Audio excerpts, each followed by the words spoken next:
Ok, parfait. Donc, merci beaucoup à nouveau, Martial, donc, d'avoir accepté de venir échanger avec nous là, sur une autre thématique liée au DPO. Donc, ce soir consacré à la relation justement du DPO avec la direction générale. J'aimerais bien effectivement avoir ton retour, ton expérience par rapport à ça. Donc, c'est assez vaste déjà sur le positionnement. Où est-ce que le DPO devrait, je me posais la question, où est-ce que idéalement le DPO devrait se positionner et quel rapport justement le DPO devrait avoir avec la direction pour faciliter, pour que son travail euh, puisse se dérouler convenablement. euh, le mieux possible en fait dans le cadre de son activité de DPO. Donc voilà, et j'ai plein d'autres questions, mais je préfère vraiment te lancer dans un premier temps, c'est que tu nous parles un peu justement de toi, de ton expérience sur cette relation DPO-direction. Et ensuite, derrière, il y aura quelques questions. Moi, j'ai des questions. Frédéric aussi, les deux Frédéric aussi, ils ont des questions. Samuel également. Donc, on vient d'en parler en cours et je pense que c'est encore mieux d'avoir un retour vraiment terrain d'un expert comme toi. Ok, c'est gentil, merci, merci Shafik. Bonsoir à nouveau à tout le monde.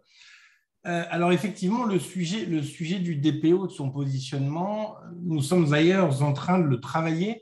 Et sur ce sujet, on en a parlé et on va en parler beaucoup au mois de juin avec la CNIL directement, puisque là, on a un rendez-vous avec un club DPO qui vient de se monter, dont je fais partie, je suis trésorier, qui est réservé aux DPO qui ont une certaine expérience. Malheureusement, tout le monde ne peut pas y venir, c'est vrai que pour l'instant, mais l'objectif, c'est justement de pouvoir devenir un interlocuteur privilégié de la CNIL et lui apporter notre expérience de la vie de tous les jours que eux ne pratiquent pas forcément. Et cette notion de posture du DPO, en fait, devient quelque chose d'important parce que, je ne sais pas si vous le savez, mais pour votre information, plus de 30% à aujourd'hui des DPO qui sont inscrits, qui sont désignés auprès de la CNIL, ne le savent pas. C'est-à-dire que plus de 30% des DPO ne savent même pas qu'ils sont DPO. C'est un petit peu ce que disait hier d'ailleurs Denis qui nous parlait, où on nous disait qu'effectivement dans les collectivités locales, ils ont une obligation de désigner un DPO, donc ils ont désigné. Mais c'est soit le centre technique, soit comment s'appelle un centre de gestion, soit une agence départementale où elle est désignée pour être désignée, ça leur coûte 50 € par an, ils ont fait leur obligation légale et en gros, ils s'en foutent. D'accord? Donc, c'est déjà cette problématique aujourd'hui qu'il va falloir à un moment donné, et la CNIL en est consciente, régler, à savoir que beaucoup de DPO, soit ils ne savent pas qu'ils sont DPO, soit ils ont tellement peu de temps pour mettre en œuvre la réglementation en interne que la chance ou la probabilité que cette conformité un jour aboutisse est proche de zéro. Ça, c'est un premier point qu'il faut effectivement ne pas se tromper et que dans les DPO, il y en a des bons, des moins bons, des très mauvais et des très très mauvais. Et d'autres qui ne savent même pas qu'ils sont DPO. On a cette notion, et ce n'est pas parce qu'ils veulent être mauvais ou pas, c'est une question aussi de temps, de moyens, d'effectifs et de possibilité d'effectuer sa mission. Alors, d'un point de vue opérationnel, le DPO est censé dépendre de l'organe, de l'instance la plus haute au niveau de l'entreprise. C'est-à-dire que quand il y a un PDG, en théorie, un gérant, il dépend directement d'un point de vue opérationnel du dirigeant, tout en sachant qu'il est totalement autonome dans sa mission. C'est-à-dire qu'il n'y a que lui qui peut lui indiquer ce qu'il doit réaliser en termes d'action dans l'entreprise. Aujourd'hui, ces actions n'ont même plus comme auparavant, avant le 25 mai 2018, où il y avait une obligation de réaliser un bilan des activités du correspondant informatique et liberté. Cette notion, ce document a disparu du RGPD, du document, quelle que soit de la documentation. Toutefois, nous, dans nos formations, on préconise fortement au DPO de laisser en place ce bilan. Ça va lui permettre un petit peu de justifier ses actions, de justifier son poste déjà, et sans doute obtenir du financement dans le cadre de son activité pour des sujets sur lesquels il ne peut pas avancer. Ça, c'est la première notion. La deuxième notion du positionnement est compliquée parce que d'un groupe à l'autre, d'une entreprise à l'autre, eh bien, tous n'ont pas la même vision. Quand je vois, moi, des hôpitaux qui ont un demi-DPO ou un quart de DPO pour un CHU ou un CHR, alors qu'ils devraient avoir un groupe DPO, c'est-à-dire un DPO principal et ensuite un certain nombre de DPO de référents de juristes de RSSI avec lui, eh bien, entre les hôpitaux, il n'y a pas d'égalité, il n'y a pas véritablement de choses qui sont mises en place. En tout état de cause, le DPO doit être le plus proche possible du dirigeant, du COMEX, du CODIR, pour pouvoir intervenir directement auprès d'eux. Et ça, sans en faire partie. Toute la difficulté, elle est aussi qu'à aujourd'hui, un DPO, eh bien, il ne peut pas être D quelque chose, il ne peut pas être DRH, il ne peut pas être DAF, il ne peut pas être directeur commercial, il ne peut pas être DSI, en théorie. C'est-à-dire qu'aujourd'hui, tous les membres d'un CODIR, d'un COMEX, qui ont la capacité, la possibilité de déterminer une finalité ou un moyen dans le cadre de la mise en œuvre d'un traitement ou d'une mesure de sécurité, eh bien, ils n'ont pas, normalement, le côté possibilité de devenir DPO, puisqu'on serait dans une problématique de conflit d'intérêts. De la même manière, en théorie, un RSSI ne devrait pas être DPO en même temps, à moins qu'il soit un peu schizophrène sur les bords, où là, effectivement, il peut peut-être, en changeant de place dans son bureau, être DPO et RSSI. Toutefois, comment lors d'une violation de données, comment lors d'une IVP, il va pouvoir juger de la qualité, de la pertinence d'une mesure de sécurité qui sera mise en œuvre, si c'est lui-même qui a déterminé la mise en œuvre. Il y a donc forcément à un moment donné une problématique à ce niveau-là. Une des autorités de protection allemande a d'ailleurs clairement défini la chose. L'autorité belge également a défini les choses en sanctionnant des entreprises qui avaient nommé des DSI ou des RSSI comme DPO en interne. Donc, globalement, par principe de base, il vaut mieux éviter de désigner un membre du CODIR, du COMEX, un directeur quelque chose, comme étant un DPO par risque de conflit d'intérêts. Et, Martial, si le RSSI n'est pas placé du tout au sein de la DSI, s'il est placé par exemple au sein d'une direction, moi j'ai vu à plusieurs reprises, il est placé par exemple au sein dépendant par exemple du DGS, il officie en tant que DPO et RSSI. Le problème, c'est qu'aujourd'hui, un RSSI, il a une fonction, un métier qui n'est pas connu non plus, pas plus que celui du DPO, par le dirigeant d'une entreprise. On revient toujours à la problématique, c'est que quand il va mettre en place des mesures de sécurité en interne, qui va décider qu'elle est bien ou qu'elle n'est pas bien? Personne en face n'est capable aujourd'hui de dire la mesure qu'il va mettre en œuvre, si elle est pertinente. Le choix, par exemple, d'un outil de surveillance, le choix d'un outil de biométrie, qui aujourd'hui, à part lui au niveau sécurité, va être capable de dire l'outil que vous souhaitez mettre en œuvre est conforme ou n'est pas conforme, pose problème ou ne pose pas problème. D'accord? Donc, du coup, oui, Denis, je te donnerai la parole juste derrière. Du coup, c'est quand même compliqué aujourd'hui de lui donner le rôle de DPO, puisqu'à un moment donné, il va mettre en œuvre une mesure sur laquelle lui-même est le seul convaincu que ce soit bon. Il ne va quand même pas se dédire. Donc, que le RSSI dépende du DPO, oui, pour moi. Maintenant qu'il soit lui-même DPO, quand je vois moi un RSSI DPO dans un CHU plus le GHT, qui est donc le GHT, c'est le groupement hospitalier territorial qui regroupe un certain nombre d'hôpitaux, je suis effaré de voir que ça passe. Denis, tu veux prendre la parole sur le sujet? Tu peux lui donner la main, Shafik, s'il te plaît? Bonjour, bonjour. Bonjour. En fait, moi j'avais retenu quelque chose de très très intéressant lorsque j'avais suivi une des formations à la CNIL que j'ai pu suivre, puisque j'imagine comme toi, tu as été correspondant informatique et liberté. Il y a fort longtemps, la CNIL proposait une multitude de formations que l'on pouvait suivre dans différents domaines, donc la protection des données, la sécurité, les données de santé, les collectivités. Enfin, il y avait un ensemble de formations qui étaient absolument géniales. Alors, évidemment, hein, quand on est passionné, on les fait toutes. Et il y avait quelque chose de très, très intéressant lors de ces formations, c'était le off.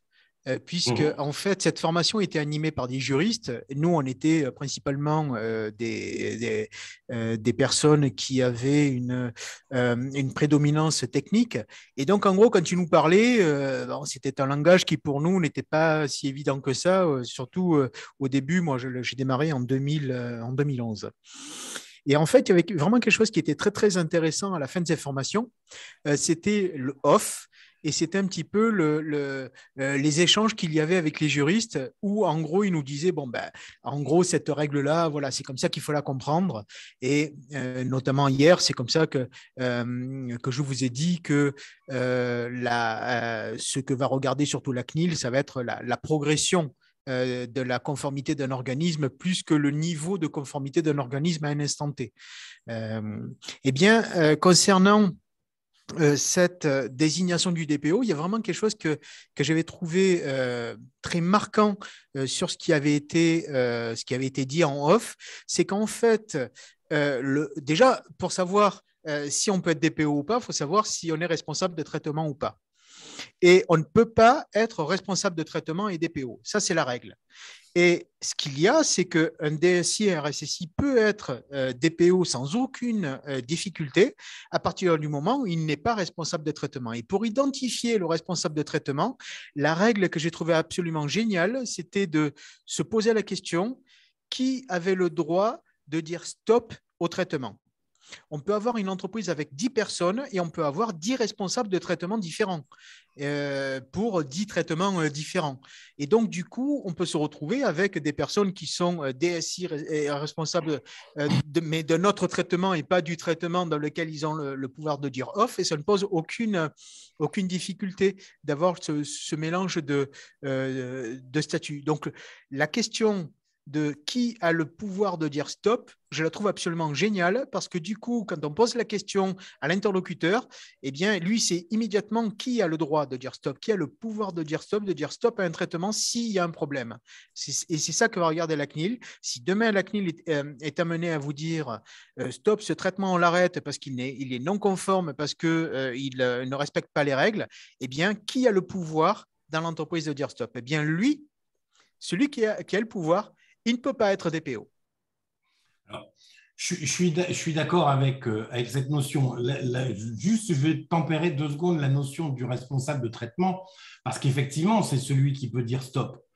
Or, qui aujourd'hui dans une entreprise peut dire stop? Il est rare que ce soit un chef de service, un responsable de service qui peut dire stop. Il y a toujours un dirigeant, et en règle générale, c'est comme ça que la CNIL le voit aussi. Je rappelle qu'on est quand même passé depuis le 25 mai dans une notion de justification de ce qu'on fait. C'est-à-dire qu'à aujourd'hui, il faut pouvoir toujours justifier. Donc, même si effectivement un DSI, un RSSI peuvent devenir pas responsable de traitement, mais en tout état de cause, DPO, il va falloir le justifier auprès de l'autorité de contrôle, démontrer qu'ils n'ont effectivement pas le moyen de déterminer ni la finalité ni les moyens de la mise en œuvre d'un traitement. Si tel est le cas, en le prouvant, eh bien, on pourra éventuellement les nommer DPO. À mon sens, c'est une prise de risque, parce que gérer cette preuve-là, il faut réussir à le faire, ce qui n'est pas donné à tout le monde, surtout dans les petites entreprises. Et dans l'immense majorité des cas, alors moi je parle de l'immense majorité des entreprises de taille normale, il est clair qu'un groupe international, le dirigeant à l'époque de chez Renault, n'était pas le RT, n'était pas Carlos Ghosn. Il y en avait beaucoup chez Renault, en fonction des différentes usines, en fonction de pas mal d'éléments. En revanche, dans une entreprise de 250, 350 collaborateurs, dès qu'il y a un DG, un PDG, qui prend les décisions, qui a le pouvoir de dire stop au final, comme le disait Denis, à part le DG ou le PDG, je ne vois pas qui. Hein. Et des entreprises, on en a fait un grand nombre. Donc, deux principes, même avec une délégation de pouvoir, eh bien, cette délégation de pouvoir va être souvent remise en question parce que le décideur final, ça reste souvent le DG ou le PDG. Donc, mais la remarque de Denis est importante, de se poser la question, qui a vraiment le pouvoir dans la boîte? C'est lui qui sera responsable de traitement et en tout état de cause, lui ne pourra pas être DPO. En dessous, s'ils ont la possibilité de déterminer une finalité ou un moyen, ils ne pourront pas être DPO non plus. D'accord? Par principe, moi, pour éviter les risques, je préfère dire qu'à aujourd'hui, les gens qui sont dans la direction de l'entreprise et un comité de directeur ou un comité exécutif, se faire nommer DPO, c'est un risque. Même si eux le souhaitent, parce que ça leur permet de rentrer des fois dans des CODIR, c'est un risque. Je ne sais pas si tu es d'accord avec ça, Denis, mais cette vision aujourd'hui, moi, pour avoir eu des entreprises qui ont été contrôlées, pour en avoir discuté avec la CNIL et l'APD en Belgique et au Luxembourg, cette vision est quand même très prégnante aujourd'hui au niveau du CEPD. Hein. Ah, ok. Et Martial, alors c'est quoi le risque justement? C'est-à-dire, on a nommé un RSSI qui effectivement derrière définit des finalités, un RSSI qui devient DPO. C'est quoi le risque concrètement pour l'entreprise?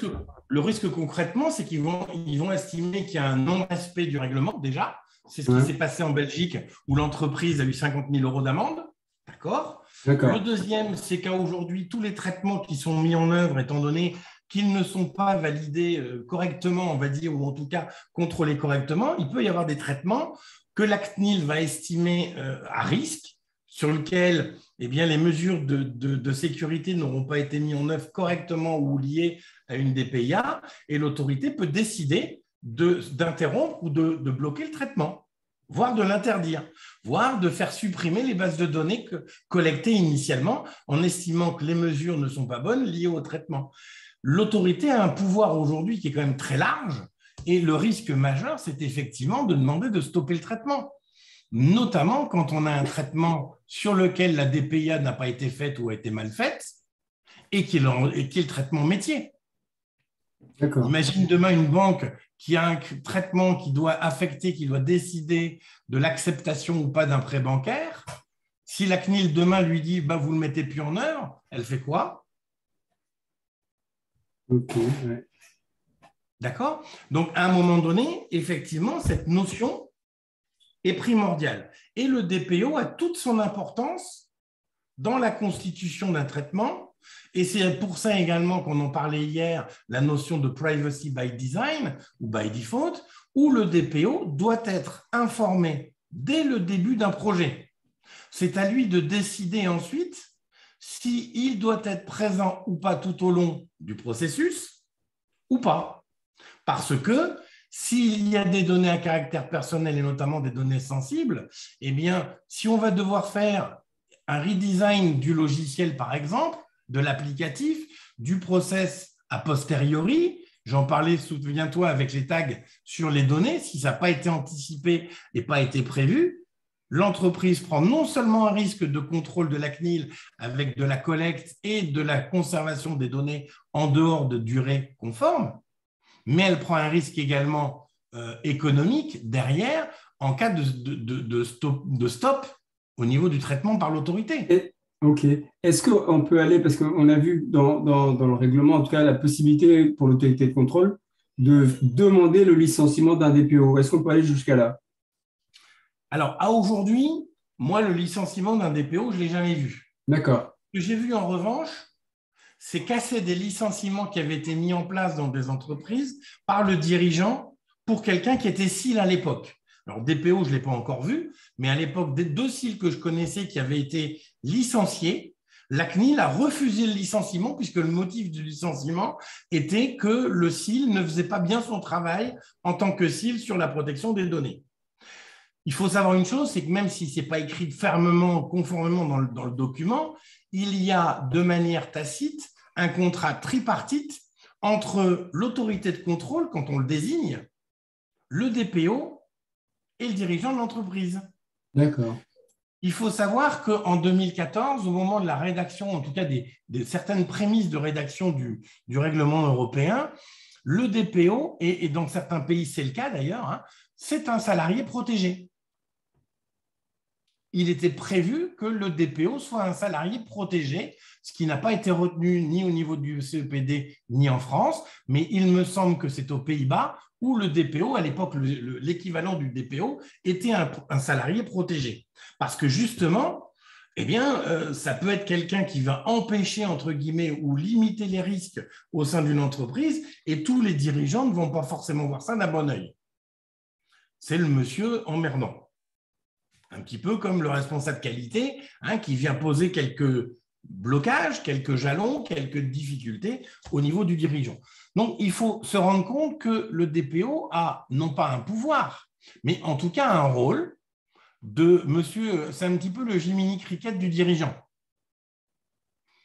Il faut aussi qu'à un moment donné, on puisse agir de ce côté-là. Alors, une des difficultés, là, Denis, je suis sûr aussi que tu ne me contrediras pas, mais ils ont un gros souci de ressources, les DPO. Déjà, ils n'ont pas de budget, bien souvent. Ils n'ont personne avec eux, ou très peu. Il faut donc pouvoir gérer les ressources des autres, trouver des sponsors, et surtout adapter ses besoins, ses ressources, aux besoins impérativement à mettre en œuvre. Ce n'est pas au DPO de prendre en charge, par exemple, les ressources de modification des mesures de sécurité du SI. Ce n'est pas à lui non plus de prendre en charge le changement des armoires en DRH parce qu'elles ne ferment plus à clé. Il faut qu'il ait un budget qui lui soit propre par rapport à ses besoins. En revanche, il faut lui octroyer certainement un budget minimum pour s'abonner à des revues, pour s'inscrire dans des associations comme la FCDP, d'accord ? Ou alors avoir un logiciel de suivi de conformité, si le DSI ne peut pas le prendre en charge. Parce que suivre sa conformité sur Excel, c'est gentil, mais on est vite dépassé. Suivre son registre des traitements sur Excel, c'est bien, mais comment vous allez gérer la gestion de la preuve, l'horodatage, à quel moment il a été constitué ce document, ce traitement-là? Or, on a besoin en cas de défi, en cas de demande, en cas de plainte, de prouver que le traitement a bien été fait au moment où il est dit, où il a été écrit. Comment on le fait avec Excel? Moi, je ne sais pas faire. Alors si, vous allez me dire, on fait une copie d'écran et on l'inclut dans un blockchain. D'accord? Oui, tu ne m'as jamais encore contredit. Tout à fait. Mais c'est bien dans le sens où on discutait là-dessus, Denis. D'accord? Donc, il ne faut pas oublier tous ces éléments. Oui, ouais. Non, c'est moi qui ai agi sur cette partie ressources. Oui. On est d'accord, donc non, la direction vient. Est-ce que c'est un élément justement qu'il faut mettre en avant dès le départ, c'est-à-dire des prémices où on veut vous nommer DPO, c'est-à-dire il faut absolument insister sur le fait que il faut qu'il y ait les ressources nécessaires. Malheureusement, beaucoup de DPO n'ont pas l'expérience pour savoir qu'effectivement, il y aura besoin de pas mal de ressources pour pouvoir avancer sur le projet. Et comment rattraper ça, en fait? Alors, déjà, il faut une lettre de mission.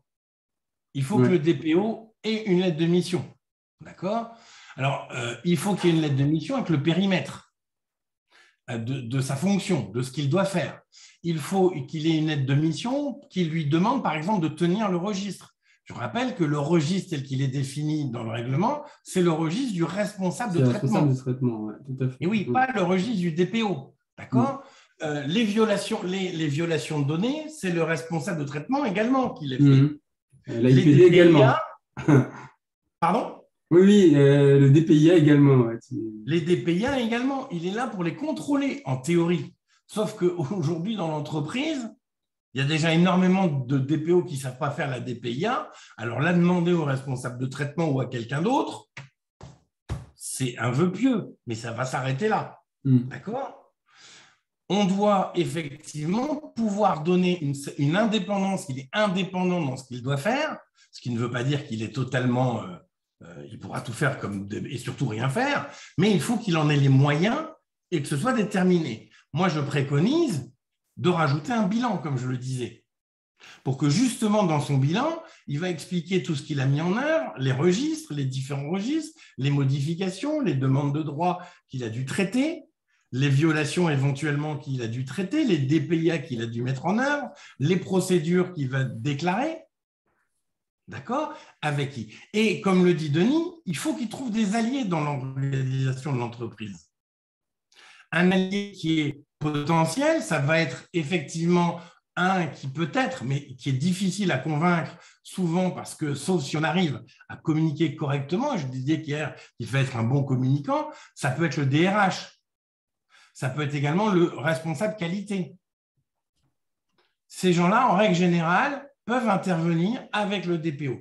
Le DSI pourrait être un sponsor aussi financier, parce que le DSI a tout intérêt à ce que le DPO puisse intervenir et l'aider dans les mesures de sécurité qu'il va mettre en œuvre avec le RSSI. Donc, il faut que le DPO puisse ne pas être seul. D'accord ? Puisque c'est une des difficultés du métier, c'est que souvent un DPO est seul dans son fonctionnement. Il a besoin d'avoir en interne des alliés, mais également des externes et des connaissances externes qui vont pouvoir lui permettre de se renseigner. Donc l'AFCDP a aujourd'hui, et j'en parlais, cette association qui a un coût qui est relativement faible, permet d'avoir, et notamment quand on démarre le métier de DPO, un budget, une mine d'informations importante. J'élèverai juste un iota sur un risque lié à la FCDP, c'est qu'aujourd'hui, ils ont un agora ou un forum sur lequel il y a énormément de gens qui postent des questions et d'autres qui répondent aux questions, sauf que s'il y a des juristes parmi nous, ils savent très bien que si on ne met pas un contexte, si on ne contextualise pas la question, le problème, c'est que les réponses ne seront pas non plus adaptées à la question. Et que donc, on ne peut pas prendre toutes les réponses pour argent comptant. Parce que déjà, on n'a peut-être pas bien posé la question. Donc, autant toute la documentation est très pertinente dans ce qui concerne la FCDP, autant la gestion de l'Agora, et la CNIL en est consciente, puisqu'on en a discuté avec elle, mais les gens de la FCDP aussi, aujourd'hui, qui grossissent tout le temps, sont conscients de cette problématique. D'accord ? Donc, attention à ceux qui veulent s'inscrire. C'est très bien de s'y inscrire. En revanche, juste cette nuance concernant comment ça s'appelle ? L'Agora. Agora. D'accord ? Tu es d'accord avec moi, Denis, sur l'Agora et la vision que j'évoque de la FCDP, qui sortent un petit peu du cadre du DPO, mais qui est plus une question d'expérience et de vécu avec eux ? Attends, ah oui, il faut lui donner le micro. Hein. Ah, c'est bon. J'ai le droit de parler. Oui, je suis entièrement d'accord. En fait, le DPO, il va se retrouver seul en train d'aller voir les différents protagonistes en leur disant que ce qu'ils font, c'est pas bien, qu'il faut qu'ils améliorent. Il doit avoir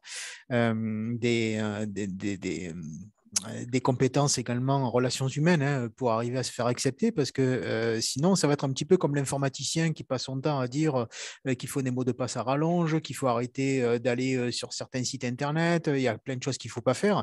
Arrive un moment, ça devient un petit peu l'ennemi public numéro un. Le DPO aussi, en fait, parce que alors, pas forcément vis-à-vis des salariés, quoique, parce que s'il est mal présenté, mal introduit, il peut être considéré comme étant l'espion, parce qu'il va aller poser des questions, mais qu'est-ce que tu fais, qu'est-ce que tu utilises et comment tu fais, et où sont tes données.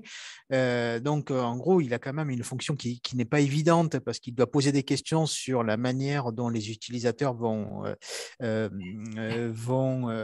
travailler, vont utiliser les différents outils qui sont mis à sa disposition. Donc, il y a vraiment de la relation humaine qu'il faut prendre avec beaucoup de précautions. Je pense qu'il doit également, non seulement avec les collaborateurs, mais aussi avec la direction, prendre beaucoup de pincettes parce que ce que tu évoquais tout à l'heure est vraiment très, très juste. C'est-à-dire que c'est bien beau de faire le point sur ce qui va et ce qui ne va pas, mais quand on va voir le patron en lui disant ben, ça ne va pas, ça ne va pas, ça ne va pas, l'autre, il regarde en lui disant mais qui tu es quoi. Moi, j'ai une boîte à faire tourner, j'ai des salaires à faire payer, et donc du coup, toutes les améliorations que tu me demandes et que tu exiges, eh bien, en gros, tu passeras après tout le monde, et puis en gros, au bout d'un moment, même le responsable de traitement, il peut en avoir complètement assez et faire la sourde oreille face à toutes les demandes et toutes les remontées d'informations que peut avoir le DPO. Et donc, l'allié dont je parlais tout à l'heure et qui me semble vraiment très important au sein des établissements, c'est le responsable qualité. Parce que le chef d'entreprise, il sait qu'à partir du moment où il a mis en place une cellule qualité au sein de son organisme, ça veut dire qu'il a une mentalité, il a un comportement, il a une attitude avec pour objectif de respecter les règles.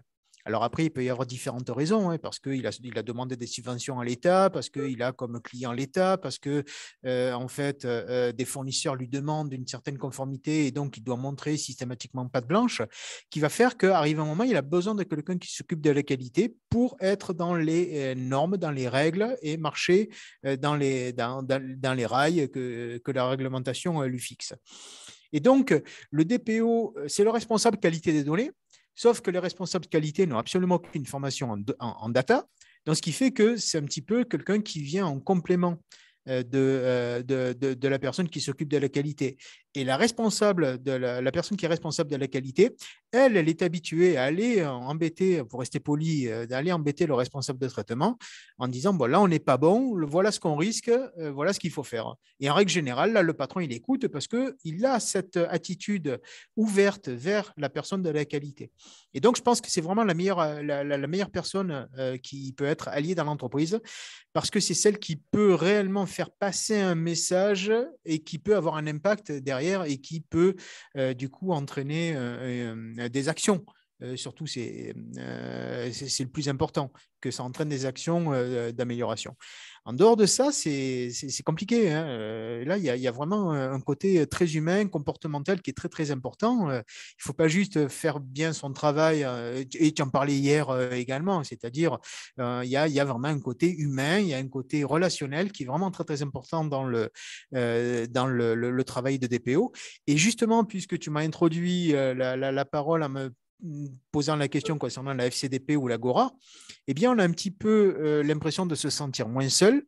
Au-delà des aspects purement juridiques, où en fait, on a des forums qui sont remplis de questions sans réponse, pour lesquelles même la CNIL n'a pas de réponse, même le CEPD n'a pas de réponse. Il faudra attendre que les choses évoluent, que les trous dans le gruyère soient bouchés avec le temps.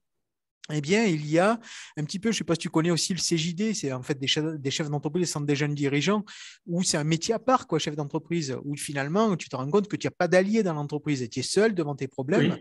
Et donc, aller discuter avec d'autres chefs d'entreprise, du coup, tu te rends compte que tu as les mêmes problèmes. Et puis, il y en a qui ont cherché des solutions, ils ont mis en pratique, ils ont essayé, ils se sont cassés les dents. Et puis, peut-être, il y en a qui ont réussi aussi. Eh bien, ces associations comme ça sont super intéressantes parce que du coup, ça permet de partager et d'échanger avec des personnes qui ont les mêmes problématiques que toi et qui, du coup, vont t'apporter un point de vue différent, des idées. Et en fait, on se sent moins seul devant cette mission qui, très souvent, fait que tout le monde veut nous tourner le dos parce qu'on est un petit peu l'oiseau de mauvaise augure. C'est-à-dire, on ne parle que des problèmes. C'est ça. Alors, tout à fait. Je vais rebondir sur une chose que tu as dite qui était importante, Denis, que je n'avais pas évoquée, c'est l'introduction par la direction auprès des autres collaborateurs. Le poids de ce que peut faire la direction est très important parce que c'est lui qui va vous positionner auprès de l'entreprise, dans l'organigramme, et d'expliquer votre fonctionnement. Notamment parce que bien souvent, les DPO n'ont pas la légitimité par le côté autorité d'un poste à fonction. Ils sont souvent dans des postes entre guillemets subalternes qui ne sont pas dans les dirigeants de l'entreprise, de par le fait effectivement qu'ils ne doivent pas toujours y être. Et de ce fait-là, eh bien, quand on va aller voir un DSI, un DRH, un directeur du marketing, qui sont les 3 services où on a un petit peu le plus de difficultés quand on n'a pas une reconnaissance directoriale pour pouvoir le faire. Eh bien, si on n'a pas cet appui, c'est souvent très compliqué.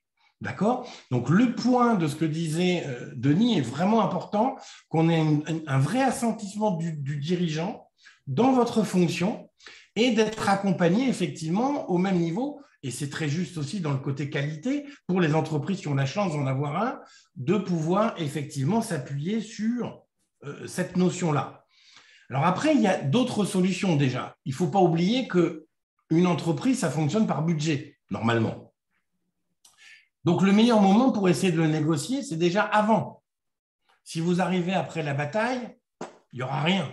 Donc, déjà, vous avez intérêt à y aller avant. Et à ce sujet-là, j'ai une anecdote d'un collègue qui m'expliquait, lui qui faisait partie d'un gros groupe et qui avait tout autant de difficultés à obtenir des budgets. Il m'expliquait que lui, le moment où il avait le plus de rendez-vous, le plus facilement joindre le DG ou le PDG, c'était à l'ascenseur. Il avait repéré l'heure d'arrivée du PDG ou du DG et comme par hasard, eh bien, il montait dans l'ascenseur en même temps que lui et ça lui permettait d'aborder des fois quelques sujets importants qu'il n'aurait jamais eus parce qu'il était en interne.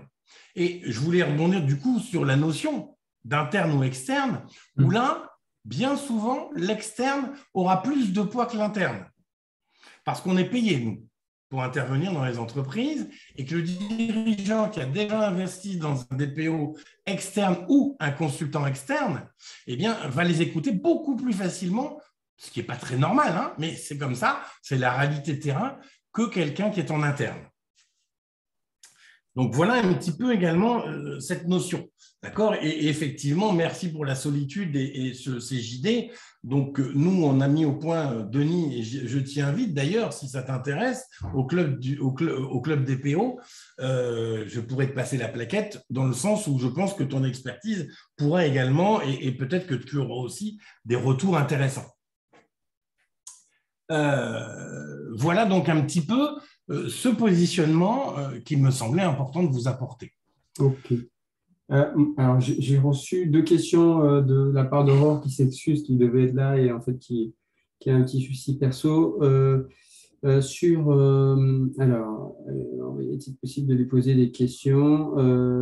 Quels sont les moyens et outils pour sensibiliser la direction sur l'importance du rôle du DPO? Et la deuxième question, c'est, alors, donc, elle, par exemple, est nommée DPO sur 2 jours par mois pour 11 établissements. Comment signaler à la direction générale les risques que, effectivement, entre guillemets, que ces ressources sont insuffisantes, en fait? Comment arriver à signaler à la direction générale pour faire rendre compte que c'est insuffisant pour mener à bien son travail? Donc, 2 jours par mois pour 11 établissements ici à La Réunion. Le problème, c'est qu'aujourd'hui, il est prévu dans la réglementation, à un moment donné, un moyen au DPO de pouvoir avertir le dirigeant que les moyens qui lui ont été mis en œuvre, lui ont été confiés, ne sont pas suffisants, étant donné le travail. Mais c'est pour ça qu'il faut bien déterminer la lettre de mission, le périmètre, et de dire, ben voilà, moi, avec 2 jours par mois pour 11 établissements, voilà à quel moment je peux être prêt, voilà ce que je peux faire, voilà où on va. Et 2 jours par mois pour 11 établissements, on sera prêt dans, compter, à peu près 10 ans. Et que l'entreprise, si elle veut accepter de prendre le risque pendant 10 ans, pourquoi pas? En sachant qu'en 10 ans, tout ce que l'on va faire, je rappelle qu'une DPIA, normalement, le texte tel qu'il est prévu, c'est une revisite de tous les traitements tous les ans et des DPIA tous les 3 ans à refaire. Avec 2 jours par mois sur 11 établissements, moi, je n'ai pas de solution, Shafik, pour dire qu'aujourd'hui, pour moi, c'est impossible si on ne fait pas que ça. Nous, on mutualise des fonctionnements, on mutualise des choses, mais parce qu'on a l'habitude, on a des outils informatiques qui nous permettent de suivre le fonctionnement, et parce que, comme Denis, on a l'expertise et on sait très bien ce qu'on s'attend et on sait très bien là où il faut appuyer. Quand on ne fait pas que ça et qu'on passe 20 jours par mois à faire autre chose et que 2 jours par mois, le temps de reprendre connaissance des dossiers, les 2 jours sont passés.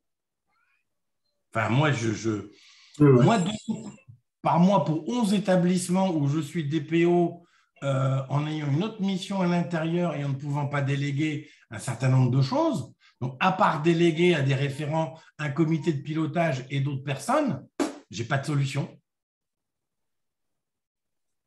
D'accord. Et sur la question sur les outils justement pour sensibiliser. Ah ben, les outils pour sensibiliser, il faut, à ce niveau-là, il faut réussir à faire tenir en 2 heures l'ensemble du RGPD et de pouvoir apporter non pas ce qu'on disait ce matin d'ailleurs sur LinkedIn, non pas une notion de risque et de contrainte. Pour moi, aujourd'hui, sensibiliser un dirigeant à l'intérêt du RGPD en passant par le risque de sanction de la CNIL, c'est à mon sens une erreur. Parce que les sanctions, il n'y en a quand même pas beaucoup, que seuls les très gros groupes aujourd'hui ont des sanctions lourdes, comme on a vu avec Dédalus, 1,5 million d'euros, mais c'est un groupe très important. Je ne sais pas combien de laboratoires médicaux il a en France, mais c'est colossal.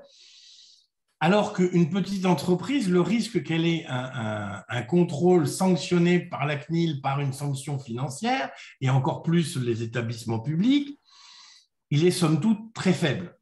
En revanche, jouer sur l'aspect risque économique en cas de contrôle ou en cas de dénonciation ou en cas de sanction simple, même de mise en demeure, de faire comprendre aux clients et aux collaborateurs, avec en plus pour les collaborateurs le risque social qui peut s'insérer dedans.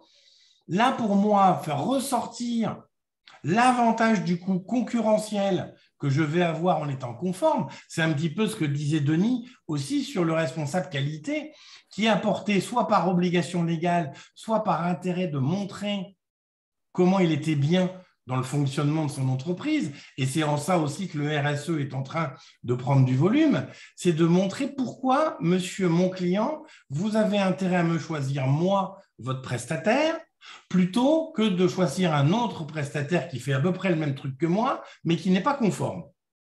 Prenez un exemple simple, demain, vous avez 2 solutions de vidéosurveillance. D'un côté, les 2 systèmes fonctionnent de la même manière, voire peut-être un mieux que l'autre techniquement, mais par contre, celui qui fonctionne peut-être un petit peu moins bien vous apporte un package solution technique, utilisation, conformité, en vous disant, vous inquiétez pas, j'ai la fiche de traitement avec tous les éléments, je vais la constituer avec vous, j'ai un document pour sensibiliser, former vos collaborateurs, votre direction, j'ai également, comment ça s'appelle, un système qui vous permettra de gérer, parce qu'il est Privacy on Design, où on a anticipé tous ces éléments, et vous n'aurez plus qu'à l'inclure dans votre documentation.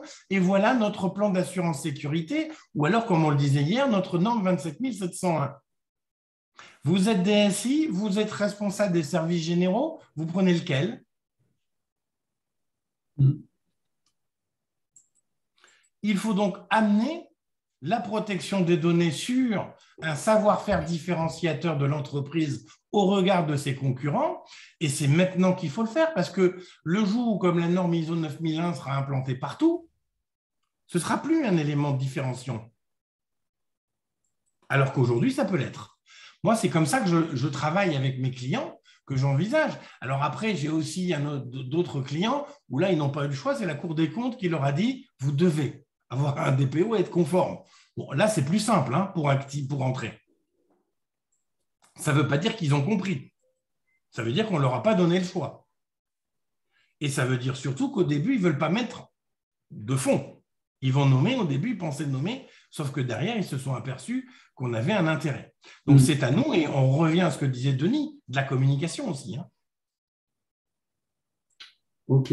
Je voulais savoir, par ton expérience et celui de Denis, est-ce que justement, il y a déjà eu des cas où il y a eu des contrôles au sein d'une organisation, donc que ce soit SIL ou avec DPO depuis le 25 mai, avec derrière sanction de la direction parce que ils n'ont pas alloué les ressources nécessaires pour permettre au correspondant ou derrière au DPO de mener à bien son travail. Oui, ça a été fait il y a très peu de temps, il y a moins de 2 mois de mémoire, mais pas en France. Je ne D'accord. sais plus dans quel pays, je crois que c'est en Belgique, qui a eu la sanction qui a été délivrée à l'entreprise pour ne pas avoir mis à disposition du DPO les moyens nécessaires à la conformité de l'entreprise. D'accord. Ok, ok. Il me semble que c'est en Belgique, hein. Je ne sais pas si je, Alors, Denis veut peut-être le dire, mais comme il a le micro coupé, je je ne sais pas l'ai- si… je vais faire réactiver. Voilà. Non, là, moi, après, je délègue à un confrère dès qu'il commence à y avoir des sanctions. Donc, je n'ai pas trop d'infos sur le motif. En fait, la CNIL, derrière, elle va, elle, regarder le résultat. Et c'est le motif qui va ressortir lors de la sanction. Après, le fait qu'il n'y ait pas suffisamment de temps qui soit dégagé, c'est les moyens insuffisants à l'intérieur de l'entreprise qui vont entraîner donc du coup une non-conformité.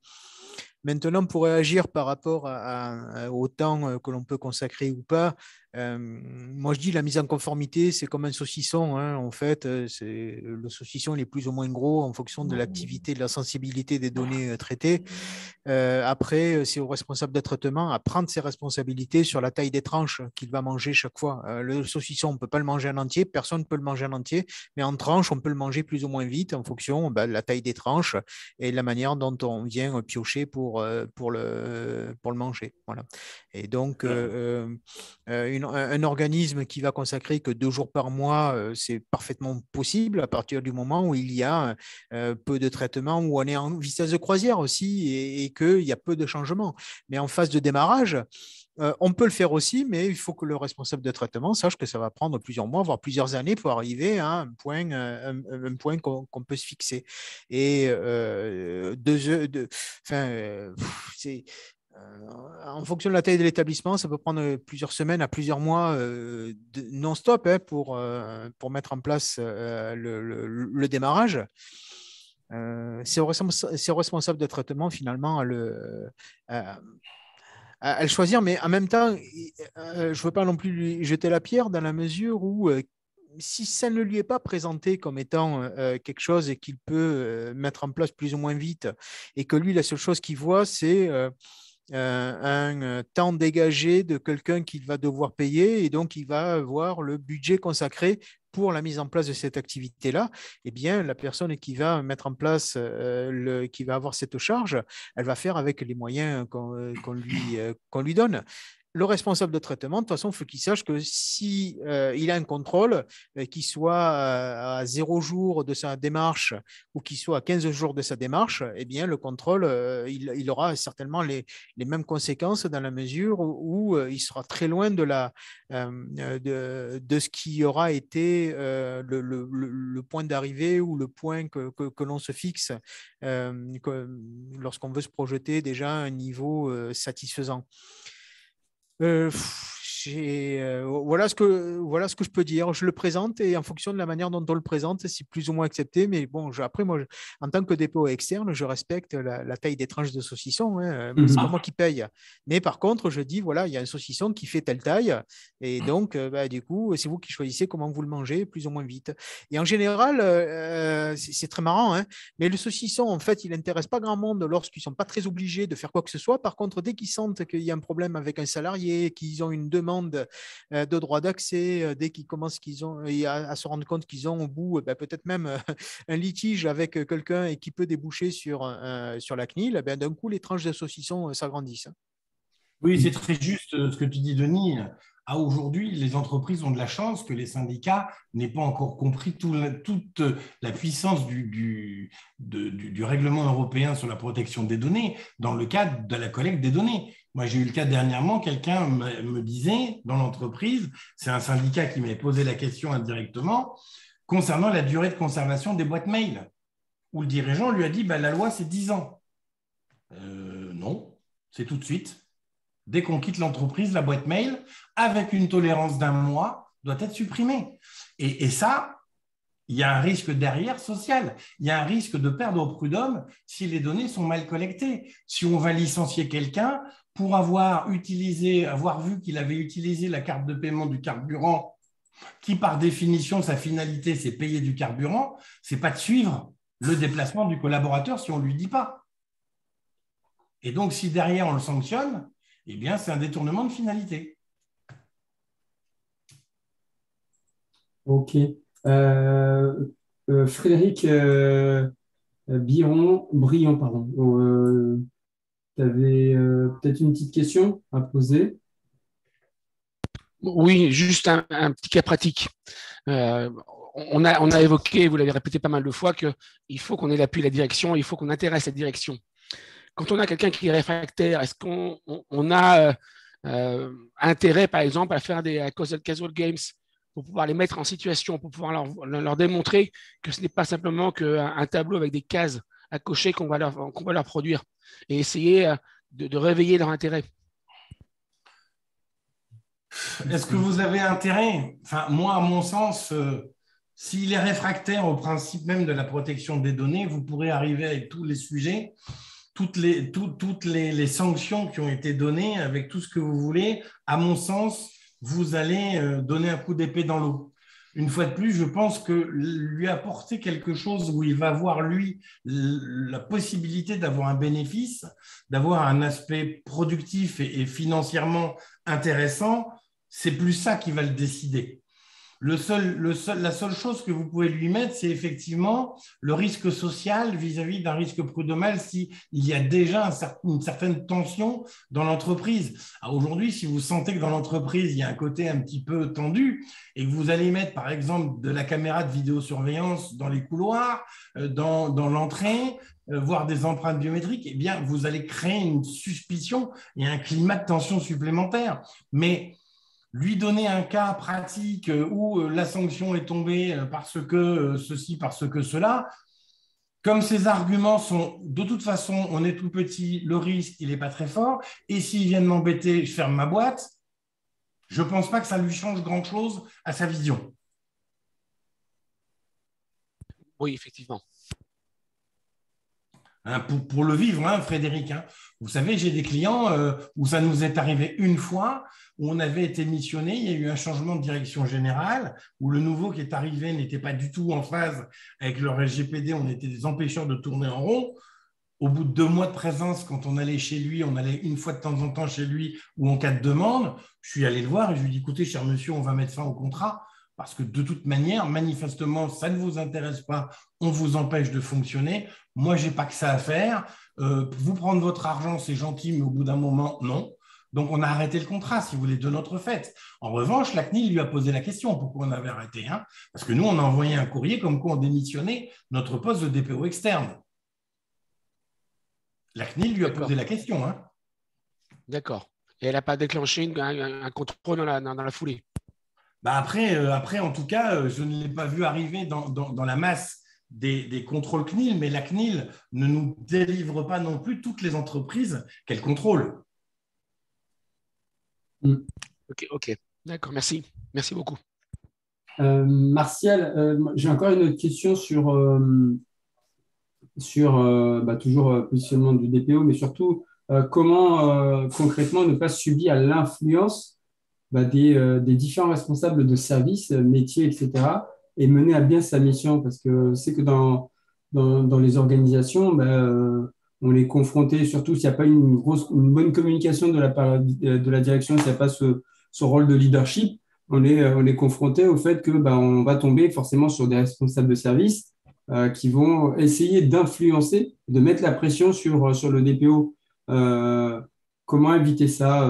Est-ce que tu as déjà rencontré ça dans le cadre de ton expérience et comment atténuer en tout cas cette influence justement des différents responsables de service?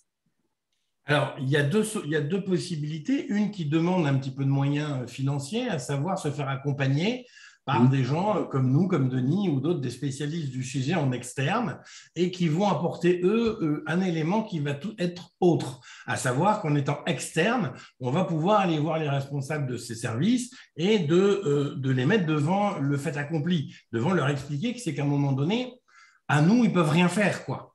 à part faire en sorte qu'on n'ait plus de clients. Mais pour ça, il faut que le DPO en interne ait un budget minimum pour pouvoir confier certaines missions. Ça nous arrivait, pour te donner un exemple, où on avait fait des missions de contrôle CNIL à blanc, c'est-à-dire qu'on intervenait comme si on était la CNIL. Et on avait ciblé 2 services, manifestement, sur lesquels il y avait des difficultés comme par hasard, pour pouvoir ressortir et faire un débrief et donc un document derrière en disant voilà ce qui a été constaté, voilà les non-conformités, voilà les risques que vous avez pris ce faisant, et qu'on remontait à la direction générale, bien entendu. La deuxième solution, c'est de pouvoir en interne, si on n'a pas tous ces moyens, de provoquer un rendez-vous avec la direction dans un CODIR avec un état des lieux, c'est-à-dire effectivement un bilan que l'on va apporter et qu'on va avoir service par service, et notamment à un moment donné, eh bien, on va envoyer, et moi c'est ce que je conseille à mes apprenants, c'est de leur dire tous les ans, tous les 6 mois, si vous le voulez, ou plus en fonction de la fréquence dont vous avez besoin, et si on démarre ou si on est déjà dans une phase de maturité, eh bien, c'est d'envoyer un document avec la liste des traitements qui sont affectés plus ou moins à ce service-là, c'est-à-dire qui sont chargés de la mise en œuvre. Je prends la gestion, par exemple, de la communication externe qu'on a confiée au marketing. Eh bien, voilà, aujourd'hui, monsieur le responsable du marketing, je te renvoie ta partie des traitements qui te concernent. Est-ce que tu peux me donner les éléments qui ont évolué, changé, modifié, qu'on puisse tenir à jour le registre? Et on voit souvent que dans ce type de fonctionnement, les dirigeants des services, les responsables de services qui n'en ont cure ou qui s'en foutent de nous, eh bien, en règle générale, on ne reçoit jamais de retour. Donc, bien entendu, on ne se contente pas de leur dire « tu me le renvoies ». On dit « tu me le renvoies même s'il n'y a rien de changé ». Et s'il n'y a rien de changé, tu m'envoies en me disant « il n'y a rien de changé ». D'accord ? Bien entendu, ils ne le font pas. On donne une deuxième alerte en lui disant « bon, écoute, on passe dans 8 jours au CODIR. Moi, je vais présenter l'ensemble des autres services qui m'ont déjà retourné les éléments que je puisse compléter mon document. Si toi, ça t'importe peu de devoir t'expliquer devant le DG comme quoi tu ne m'as pas renvoyé les données, à toi de voir. Alors, il faut le tourner un petit peu plus soft, mais en gros, c'est ça que ça veut dire. Et plus d'une fois, ça a fonctionné très bien, où là, il se dit, oups, c'est plus vis-à-vis du DPO que je vais devoir rendre des comptes, mais vis-à-vis du DG. D'accord. Donc, c'est le mettre un petit peu dans sa poche d'une autre manière. Et c'est là où on en revient à être force de persuasion, à être communicant, à ne pas attaquer de front. Hein, c'est Sun Tzu ou Sun Tzu selon les noms qu'il expliquait dans son livre « L'art de la guerre » où il expliquait que plutôt que d'essayer de prendre la montagne de face, on la contourne. Eh bien, on fait pareil. Ok. Une dernière question que je voudrais te poser sur le DPO, dans les ressources, on indique effectivement il faut que il ait accès à tout, c'est-à-dire accès en tout cas aux données, au traitement de données. Qu'est-ce qui se passe si justement parmi ces données, il y a quand même des données très confidentielles? Comment s'assurer que ces données confidentielles, justement, ils restent confidentielles? Est-ce que c'est via le fait d'accepter justement le code de déontologie? Est-ce qu'il y a d'autres outils parce que je sais qu'il y a des services qui sont toujours comment on appelle ça, pas réceptifs sur le fait réticents sur le fait que on doit donner accès au DPO, à l'ensemble des traitements de données, à l'ensemble des données personnelles du service. Alors, le règlement stipule bien qu'à aujourd'hui, le DPO, et notamment la loi informatique et liberté aussi, que le DPO est soumis au secret professionnel. Alors, pas un secret comme un avocat ou comme un médecin, mais un secret métier. D'accord ? C'est-à-dire qu'à aujourd'hui, et c'est une différence qu'il y avait par rapport à la loi informatique et liberté version 2, c'est qu'auparavant, le DPO, effectivement, n'était pas soumis à ces éléments-là. Enfin, le SIL, plus exactement. Le DPO, aujourd'hui, l'est. Ça ne veut pas dire aujourd'hui que, comme le met donné, qu'il ait besoin d'accéder aux données, même si des fois, il peut aller le voir, et notamment, moi, le seul moment où il va accéder aux données c'est dans le cadre d'un contrôle sur des zones de libre commentaire où il va aller vérifier éventuellement que des zones, des données n'aient pas été non conformes peut-être. Et en tout état de cause, sur les données de santé, la seule solution où il pourrait être amené à le faire, c'est s'il faisait partie de la bulle de confidentialité sous la direction d'un médecin. D'accord ? Moi, par prudence, comme le met Denis, je suis d'accord avec lui sur le fait qu'à mon sens, il n'a pas vraiment besoin d'avoir accès à ces données. Le seul moment, comme je te le dis, c'est de vérifier à l'intérieur que les données, notamment dans ces fameuses zones de commentaires libres, eh bien, on n'ait pas été contourner les chartes informatiques, les moyens mis à disposition, ou par exemple, on a évité, pour éviter de mettre le mot connard, on a mis canard. Mais souvent, c'est une faute de frappe. Hein. On n'a pas voulu, c'est une erreur. Donc, ça, à un moment donné, eh bien, il doit avoir non seulement les habilitations nécessaires, comme le dit Denis, mais ça doit être aussi mis dans sa lettre de mission, comme quoi, dans le cadre de ses fonctions et en cas de strict besoin, il pourra accéder en étant couvert, si c'est besoin, par une donnée, dans le cadre d'une donnée médicale. Mais sinon, à mon sens, il y a peu de chances, il y a peu de besoin d'accéder réellement aux données. D'accord. Au moins en données informatiques. Données papier, c'est différent parce qu'il y a des moments, c'est plus compliqué. Frédéric Ours pour la dernière question. Oui, bonsoir tout le monde.